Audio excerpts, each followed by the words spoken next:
and gentlemen, our fourth and last speaker today is an exceptional and phenomenal businessman. He's a great architect whose track records clearly establish him as a great mind. He is the brain behind a lot of projects that are the first of their kind in this part of the world. And you cannot wait to listen to this young man. Ladies and gentlemen, I'm speaking of no other person but the indomitable, indefatigable, and remarkable co-founder of Chrono Studios. Ladies and gentlemen, please make welcome Hassan Anifowose. Thank you. Okay. Clap for him. Keep clapping. Okay. Keep clapping. Keep clapping. Hello.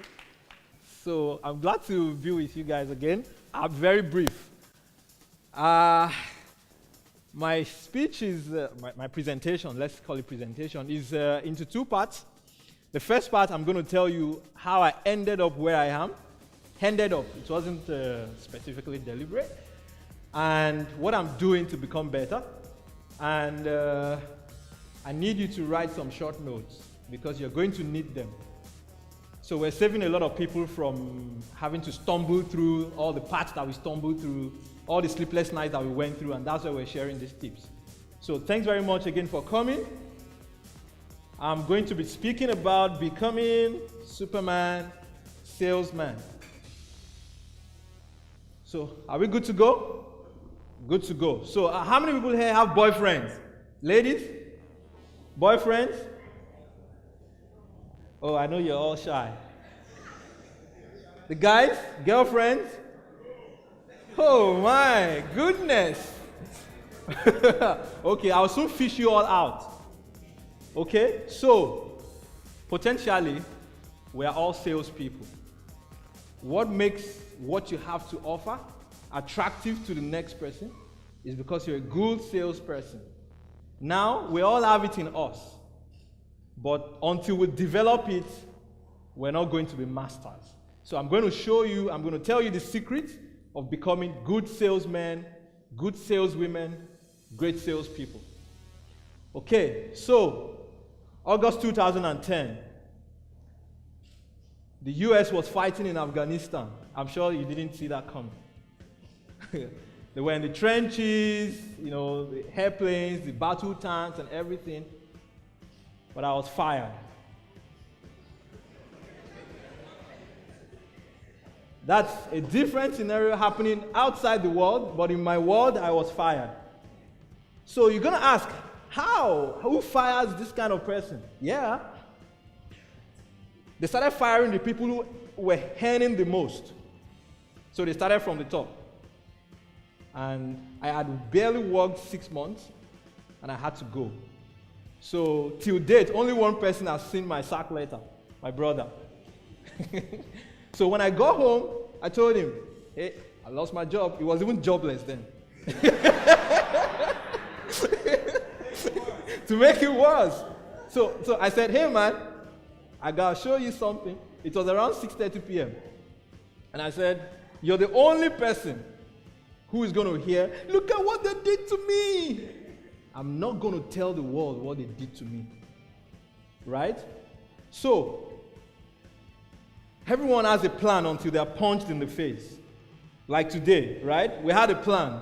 It was going to start at 10, and then the projector just didn't work. Right? And then we tried so many fixes until we brought it down here. You always have a plan until you get punched in the face. You always want to stay in your job until you're fired. You always want to stay with your spouse until she leaves. And they're like, look at what they did to me. Right? But the thing is, you don't stay there.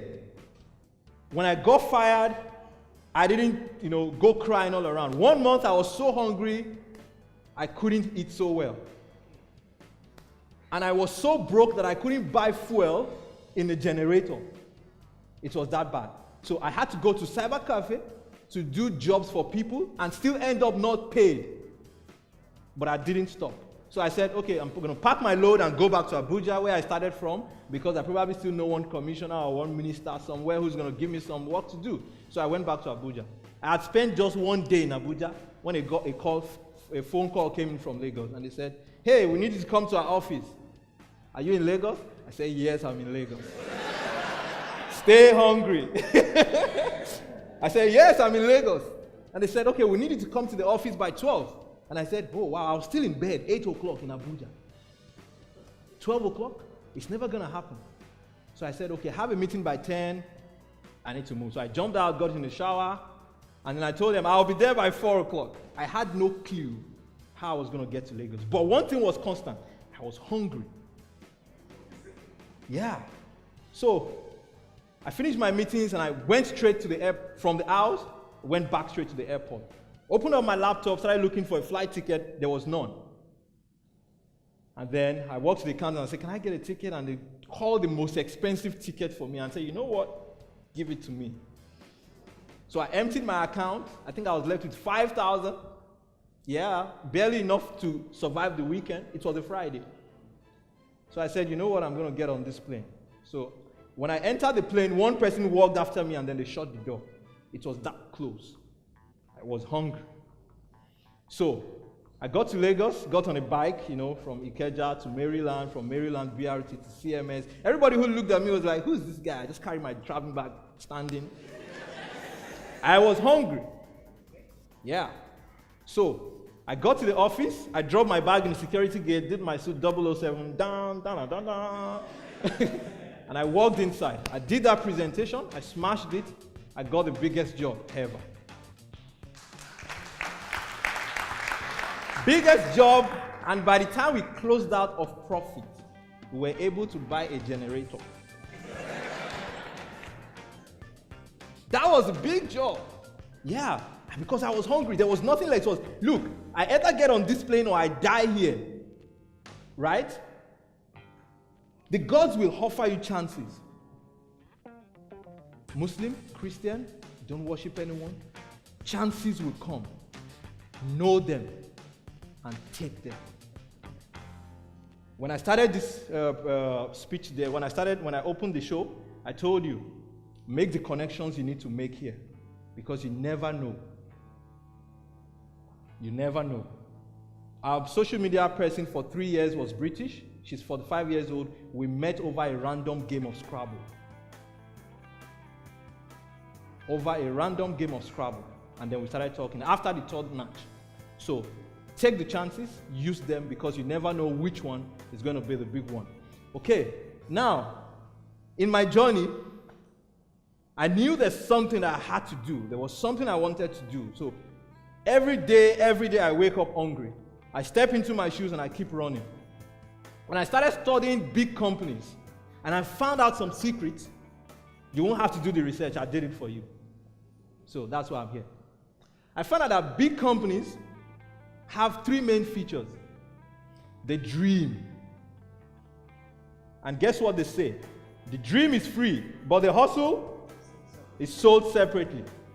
Anybody can dream, oh, I want to be the biggest, baddest, whatever. Right? But the hustle comes differently. Now, let me tell you the hustle. And you see why that box is dark, it's black. It's because you have to grind. Building your dream, creating value over time is hard. It's really hard that not everybody can do it. If anyone could do it, then all of us here will be the biggest, baddest people ever living. But no, only a few. And I refer to the 10% of the elites that will take their time to come here, and that's you guys. What you live here today with, people who are not here will not learn it. So let's go. I'm going to teach you how these big brands sell. And why I ask the question of if you have a boyfriend or a girlfriend is because if you're lucky enough to have one, it means there's one person out of 7 billion people in the world who likes what you have to offer. You're lucky. Because it's that hard. It's that hard to get someone to want you for who you are. It's that hard. You must know something about selling, right? Now I'm going to reinforce that. So, who I became was Superman. hungry, voracious, waking every morning, being everything I can be. So among the list was designer, architect, accountant, HR, admin, team lead, programmer, student, wife, husband or wife, fearless, tireless, and not average. You have to become a superman or a superwoman first. Because if you don't know how to be all these at the same time, I'm very afraid that you'll be able to talk to someone and they will listen to you. You have to be able to wear many hats, get things done, build a big brand. So you want to be like Coca-Cola, you want to be like Adidas, you want to be like Nike. You have to be Superman, Superwoman. You have the ability to do it, so don't let anybody tell you you can't do it. So who you must become is not just Superman or Superwoman, but salesman and saleswoman. Salesman and saleswoman. And there's a popular saying that says sales is everything. Sales is everything. You want to, let me give a typical example. You want your client to choose you over somebody else, you better be selling to them. It's not about who is the best artist or who is the best architect. It's about who can sell better.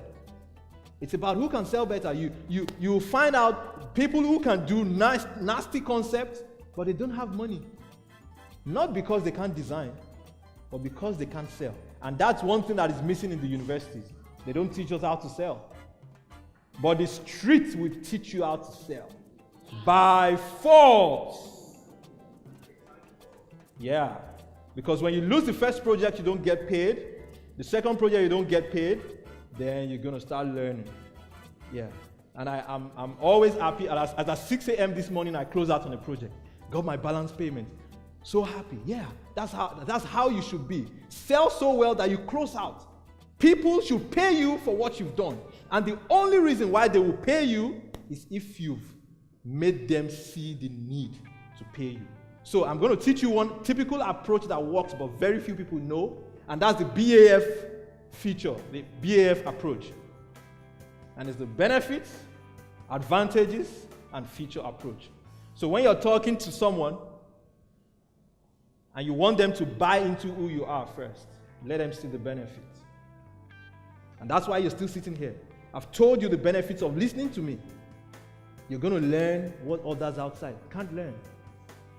So I'm going to tell you the advantages, and then I'm going to go to the features, and then I'm closing out. It's that simple. That's a very solid secret. So, this is the part where you bring out your notes. I'm going to round up soon. Don't miss the point. So, benefits, emotions, why people need to buy. Why do I need to buy? Why do I need to use your product or use your service? So, a typical example is all of us have either been in a motor park at some time or another, and you meet two people who come to sell to you. Maybe a typical lady who says, good afternoon, uncle. I don't know if you would like to buy vitamin C. And they're like, no. And then they're like, brother, please just buy now. And they're like, oh, okay, move away. Because they've not made you see why you need to buy vitamin C. And then the other guy comes and he says, hello, bros.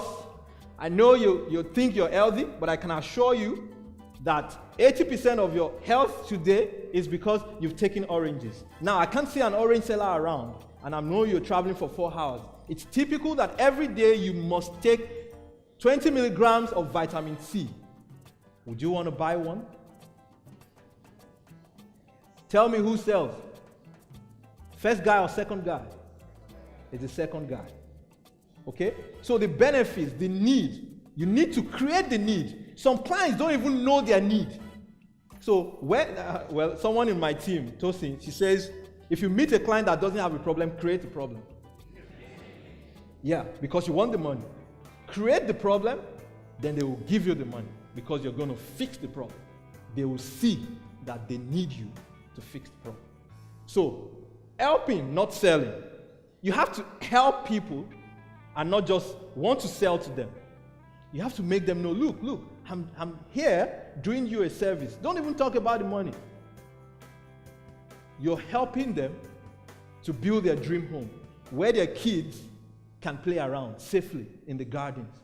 You're helping them to build an office building where their staff can know and feel that they belong. When you approach a sales with this helping mindset, you're most likely going to close out. Now, know your product or service. If you meet someone who's trying to sell something, you ask them 3 questions and then they goof. Trust me, it's down the drain. I'll give you an example. 2009, I was in GT Bank. And I said, oh, I don't know anything about marketing. They said, we'll train you. Well, you know how that goes. I resumed my office, suit and tie and everything. Next day, they threw me in the streets. And then I'm going to meet the market guys, and then the importer and exporter, Igbo merchant, who has his eyes on his money, asks me, so do you guys do TT? And I'm like, what's TT? And the guy says, okay, you can ask your superior, get back to me. I lost the sale because I don't know. So why do you want to go out and sell what you don't even know in the first instance? It's zero. You're just wasting your transport money. You're just wasting your time. Until you know your product, don't even bother. Okay? So you have to know your product and the other products that are a threat to yours. You need to know your competitors in the industry. And that is the only way you can logically explain to your buyer or your client the advantage of buying yours. So your client says, I can hire any interior designer. So you tell your client, actually, we can design your building, and we also have the products to put in place. So while you're designing, you can already see what products are going to fit in your space. Advantage over someone else who's just going to come and drop some pieces of paper and say, here's the design. So the guy says, okay, give me a call, right? So you spill the advantages because you know, and you know what your competitor does not have. Okay? Now, you need to show the reason. Show the reason why they need to buy. Differentiate, showcase, build rapport. It takes an average of 8 contacts to make a sale. It's a fact. So if you think someone has seen your buildings, your renderings on Instagram, and they're going to call you, I'm sorry. Sometimes they need to see you up to 32 times for them to buy into your product or service. Sometimes they need to see you 3 times for them to buy into your product or service. You can hardly make a sale at first impact. I mean, your product better be everywhere in the world, right? So don't lose hope. Don't lose steam. If someone tells you, I'll think about it. We've all heard that line before. I mean, we're salespeople here. Someone will tell you, give me a call, and then you call them, they never pick. Yeah. So don't force it. It takes time. Build a relationship. Send them an email. Send them something helpful. Send them something they can read and remember that, oh, you helped me to check some staircase details sometimes, even though you're not my architect. And then the day they know they have a project, they're going to remember you. Build rapport. Now, your confidence and your execution has to be on point. So when you're giving your pitch, so you meet Dangote in an elevator, you guys are going to the 15th floor. You have 1 minute maximum before the elevator does ding and the guy walks out. What are you going to tell him? Sorry. Help me, Oga, help me. you know. But now, don't miss that point. You're still talking about you. Let him see why he needs you. So you have 1 minute before the elevator goes ding, and then the guy says, good seeing you, bye-bye. You never even got his call card. So you need to master your unique selling point, and your execution has to be on point. You need to be a likable person. So if you know you like to put people in their place, you have to put that down a little bit. because you meet a lot of people. You may get yes, you may get no, you may get don't ever call me again. Yeah. But your confidence, your execution, your unique selling point will make people remember you. It's the impact you have made. And then someone says, oh, that guy, even if they are not buying, they end up referring. You guys experienced that before? And then they said, I got your number from Mr. So-so-so, and Mr. So-so-so did not buy my product. But then he gave your number to someone because he didn't need your product at that time. Right? Now, if you're lucky enough to get this customer or this client, lucky enough, you have to retain the customer. Right? You have to make the sale again and again and again. And I can assure you, how many of you here bought a phone, after 1 year or 2 years, it got spoiled, went back to the store and bought the same phone? Anybody? 1, negligible. 2, 3, 4, 5, 6. Come on, don't fall my hand. You know, because the only reason why you sell again is because your product is better. Your customer service is improved. You can now do home deliveries. You can now make more convenient stuff for your buyer, for your repeat customer. That is why all these brands I showed you constantly innovate. So they're constantly in stages 2 and 3. They're building, time, value, they're selling. Maybe the dream is already done, but they're always rebuilding, reselling, rebuilding, reselling. That's why this morning I heard a radio advert that said, power oil sachet na 50 naira, na 50 naira. And then today I heard na 80 naira.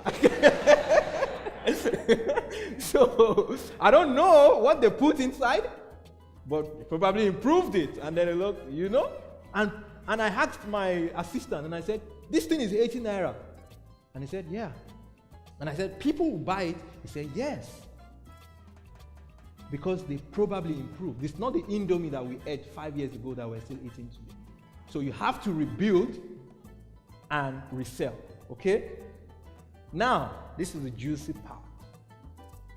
So, about 2 weeks ago, myself and 2 of my colleagues in Abuja, we walked into someone's office. This is my last slide, by the way. Walked into someone's office, and then we talked and pitched and talked and pitched. And then the guy came with him. You know this kind of no that makes you feel like you're stupid. The guy said that no with no remorse. No, I don't play in this league. He said, I would rather spend my money on billboards. How would you feel if someone tells you no? Do you know how many no's I've taken in my life? Forget the girls. You know, people will tell you no, but your ability to move to the next without losing steam is what's going to get you that yes that you need. And I must raise your hopes, ladies and gentlemen. Salespeople make the best CEOs. Thank you.